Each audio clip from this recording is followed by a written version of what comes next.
Welcome to a world of thrills, a world of drama, of capes and tights, a world where death is a revolving door.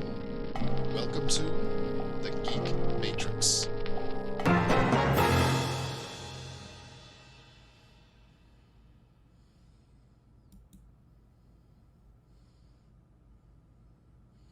Hey everybody, and welcome to the Geek Matrix All In on DC Honorable Mentions podcast show. Woo, that is a long one.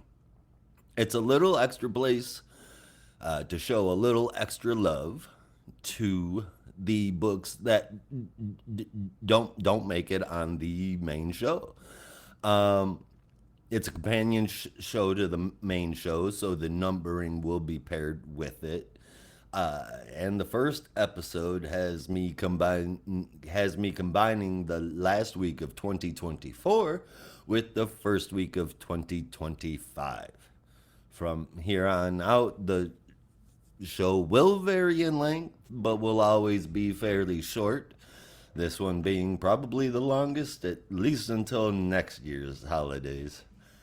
My name is Josh, and I have a bit of a speech impediment. Normally, my co-hosts give me a little bit of a break, but hopefully it doesn't bother you too much.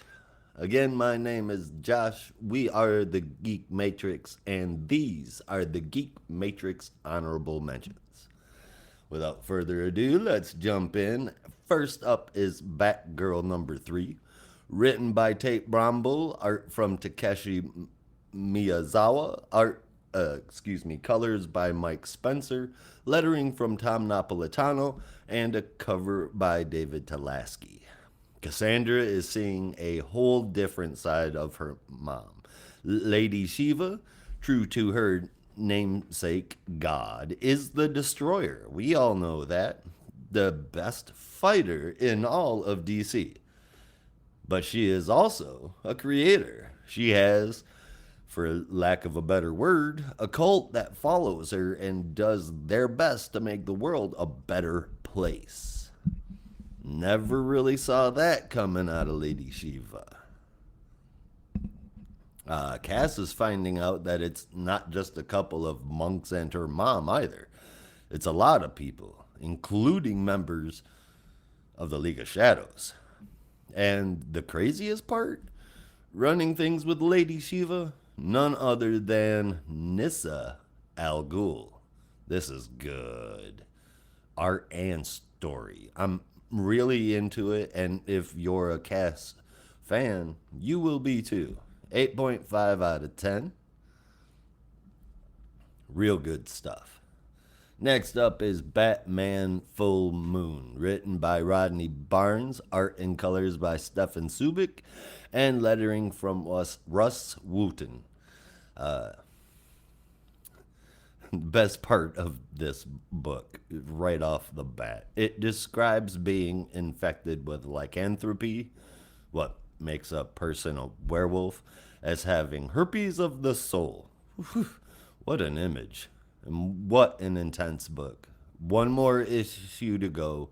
The shit really hits the fan as Bruce and the Wolf tear into each other. Zatanna and John, who's far more interested in getting back with Zatanna than solving the werewolf problem in front of him, help separate them, returning Bruce to normal, at least temporarily. And Z and John, I think that's who it is, can't really tell, follow the werewolf to where it ran off to, which is Romania. Awesome, awesome, awesome story from Rodney Barnes and Subic. I highly recommend it. 8.5 out of 10. Our third book today is going to be Batman, Gargoyle of Gotham. A creepy book indeed, if you can't tell by that god-awful cover. Rafael Grandpa handles writing and art and cover with colors from Matthias Lopez and Valentina Napolitano, with with letters from John Workman. Dr. Geist, Grandmaster of the Stockgeist or Geist, versus Batman. It's the showdown. Batman doesn't fare well because of the implant in his brain, and the rats manage to save him for the time being, at least. It seems that the implant and his run in with Dr. Geist has unleashed a bit of a more brutal Batman. Fantastic. Really. 8.25 out of 10. Next up, another Batman title, believe it or not. But it is Batman Santa Claus Silent Night Returns number 5, the end of the series. It's written by Jeff Parker, art from Lucas Kettner and Michelle Bandini and Bernard Chang, colors from Marcelo Malo, lettering by Pat Brousseau, with the cover by Chang and Malo. I really don't even want to spoil the ending to this fantastic mini. It's such a great time. It's such a fun story. It's amazing art. So many different characters thrown together in here. If you listen to the podcast normally, you know that I'm not a seasonal or gimmick book guy at all. But this story is awesome, and it ends in a pretty cool and unique way. I really, really enjoyed this a whole bunch. The whole series. 8.75 out of 10 on this one. We have Batman, the Brave and the Bold, the anthology book. 4 stories in here, as per the usual, with a cover from Simone DeMeo. He is amazing, and also makes a writing appearance in this book. Uh, the Price by Ty Templeton on writing and art, with colors from Monica Cunha and lettering by Josh Reed. There's Man's Underworld Part 2 from Dave Valgas, with art from Nicola Sesmacia and colors by Rex Locus, with lettering by Steve Wands. Keeping It Down with, Keep It Down with Hassan Atsmani Al How on lettering as usual, but also on writing.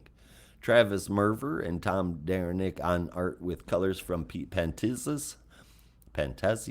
I never know how to say his last name. Next, Hive Mind Part 2 with Michael W. Conrad, art from Christopher Mitten. Colors by Ivan Placencia and lettering by Becca Carey. And finally, The Tattoo by Simone DeMeo, writing and on art, with Carlos Mangual lettering. Honestly, this one was really, really good. I'm not getting into the individual stories. There's 4 of them here. I will say that I'm not a Batmite fan, and I'm not a Michael W. Conrad fan, and even both of those stories were pretty enjoyable. This was a good purchase. It would be for you too. Excellent micro doses of the DC universe in every random possible flavor you could imagine every month. I don't like anthology books, but strangely enough, I have enjoyed 20 issues of Brave and the Bold. Good stuff. 7.5 out of 10. Next, another Batman book. Surprise!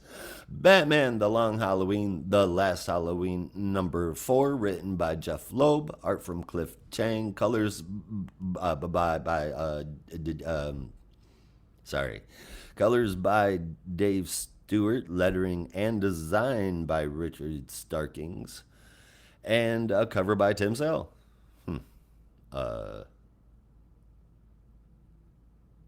Anyway, Batman is damn near dead, leaving Robin to pick up the fight as Bruce fights for his life. This should have annoyed me that we returned to this series. 4 issues in, almost halfway through, and I'm addicted to it.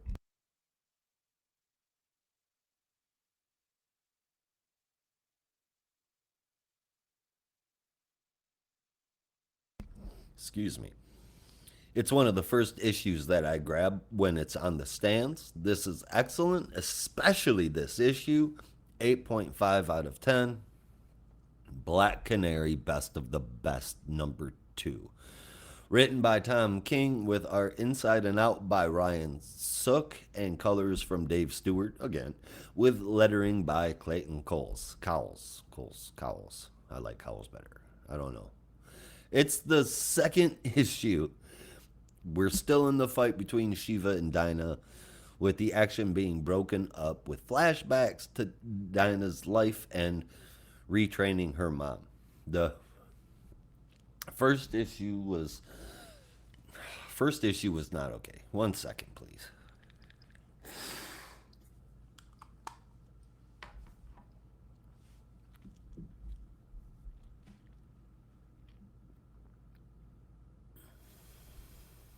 So I was not a fan of the first issue. This issue is better. I like to look back at Dinah's life, showing every side of her. That's pretty cool. Watching her mom die of cancer sucks, but it's another aspect of Dinah's character. So far, it's interesting enough to keep me going, and you just can't go wrong with Ryan Sook's art.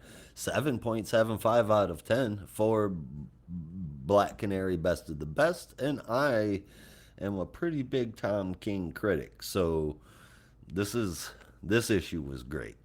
DC presents Creature Commandos number 4, written by David Dashmalshane, excuse me, art by Jesus Hervaz, geez, I am so sorry. I'm going to start this all over again. DC Horror presents Creature Commandos number 4, written by David Dastmalshane, art by Jesus Hervaz, Alex Gumerez on colors, Ferran Delgado on letters, and a cover from Tirso. Okay. Lieutenant Shreve takes the team on a mission without the help of Dr. West, taking the controls with him against her strongly advising otherwise. But she's outranked and forced to listen. He even takes Lucky. Things get crazy, of course, hardly contained, but the monsters aren't really, well, monsters. I mean, they are monsters, but they're not as mindless as Shreve thinks that they are. And the mission that they are off against, taking on a bunch of brainiac robots. Oh boy. That artist's style was made for this book. It was just awesome. Hervas is made for Creature Commandos, and the story from Dash Machine is perfect for the Creature Commandos. I really dig this a lot. It's so good. Another 8.75 out of 10. Oh, shoot. I forgot to be changing the covers. Howie. Alright, so there was Black Canary, Best of the Best. This was Creature Commandos. Next up, brief run of DC Horror Presents number 3. Another 2 horror stories involving our heroes. The first is Batman and Chthonian Dawn, written and drawn by Francesco Francavilla, with lettering by Simon Boland and a cover from Tyler Crook. Batman has been buried alive. We see all that at the start, and then the rest is us finding out how he got there, and what Abby Arcane has to do with it. Real good stuff. The second is Adam Strange in the Brooding Public. It starts like just about any other Adam Strange story starts. Good times, good things. And then we find out he's contaminated with alien spores, but Ran is protected against them. That's when the Zeta beam kicks in and he's transported to Earth, where the whole world quickly turns into a horror movie. These stories are really cool. I'm a horror fan. Seeing our heroes in these little quick horror stories is fun. I'll give the whole book an 8 out of 10. Next up, we've got Green Lantern Dark number 2, written by Tate Bromble, art and cover from Werther Deladera, colors by Giovanna Nero, and lettering from Tom Napolitano. Green Lantern Dirk, aka Tangent Green Lantern, continues their story here. A dark, broody, horror-ish story that feels kind of YA in many ways. It's enjoyable though, if a bit to get used to. I'll give it a 7 out of 10 today. It's good. I feel like it could be better. Next, we have Harley Quinn number 46, written by Elliot Callan. Art from Mindy Lee. Colors Triona Farrell, excuse me. Letters by Lucas Gattoni, and a cover by Elizabeth Torque and Dave McKeag. Harley is found in arch nemesis, kind of, as you would expect from Harley. It's complicated. She's just being a vigilante Harley style. That's what this whole book is, protecting the neighborhood she lives in and it being a Harley-tastic time while she does it. The stories are fun enough. They're just your typical average Harley stories, which is, if that's what you're looking for, this has got what you're looking for. I just don't like her punchline knockoff costume now. It pains me to look at it. It's probably the least. It's definitely my least favorite Harley costume for sure. Poison Ivy number 29, my nomination for the best series of the last 2 years, over 2 years, 29 issues without a fault. Written by G. Willow Wilson, art from Marcio Takara, colors by Arif Brianto, lettering from Hassan Atzmani El Hau, and a cover by Jessica Vaughn. The marshlands, in fact, did transport Ivy 3,000 miles across the country in a matter of 20 minutes. She's now in Seattle, hiding from the law and at first the Order of the Green. But she soon finds them first. The cops show up to break up the protest that she's at with the Order of the Green, silently viewing, and Pam has to go full Ivy. She knocks the cops out and then demands to be taken to where the first disciple is. The first disciple, it seems, has some ulterior motives in mind. Giving Ivy an army, it was supposed to be time to take the world back for the Green. But Ivy has moved past that. The first disciple doesn't see things that way, so Ivy loses her temper and almost kills the first disciple, but stops because she once loved them. She's not given the same respect, though. After she lets go of the first disciple, she's immediately attacked by the dogs of the Green sent at her. The identity. The first disciple is Bella Garten. None other than the gardener. Without a doubt, the art always looks fantastic and the story is always so damn good. Poison Ivy gets a 9 out of 10 from me again. And next up is Power Girl 16, written by Leah Williams, art from Ariana Mello, colors by Romulo Fajardo Jr., lettering by Becca Carey, and a cover from Yannick Paquette and Arif Prianto. The always, let's say, highly libidoed Ejecta has the nerves to show up at the hospital where Omen is fighting for her life, and Paige doesn't take too kindly to that. She super speed grabs her and takes her near the Fortress of Solitude so she can, quote, beat her without people hearing her scream. Damn. And it doesn't stop. Ejecta was given quite the power-up from Waller after Symbio, and even then, when Power Girl unleashes on her, she goes full Power Girl and whoops that booty all over the snow, letting her know that she's only still alive because Power Girl lets her be. After sending Ejecta back to Symbio, she goes back to the hospital where thankfully Omen is okay. Paige has a surprise for her. The building where Ejecta put Omen in a coma, Paige bought it for her. Well, Karen Starr did. I love the series. The art isn't always my favorite. It's really good in some places. There's just some inconsistencies, but other than that, this is a really good title, and many more people should be reading this. Even considering my problems with the art, because I'm a picky guy, this gets an 8 out of 10. And now for Two-Face number 2. Only get one of those. Written by Christian Ward, art from Fabio Veras, colors from Ivan Plasencia, lettering from Hassan Atzmani El Hao, and a cover from Baldemar Rivas. Well, this book really turned out to be something. Harvey Dent, criminal at law. And now he has his very own rogues gallery, and I, for one, love it. But I love the White Rabbit too. The issue deals with the potential divorce of the king and queen of the Royal Flush Gang and the king's execution for adultery. Two-Face manages to prove that it was Falseface that was pretending to be the king, so there really was no problems. But he gets away. Later, that's how we find out about the Rhodes Gallery, the Shadow Hand. Someone shrouded in the dark says that Harvey Dent took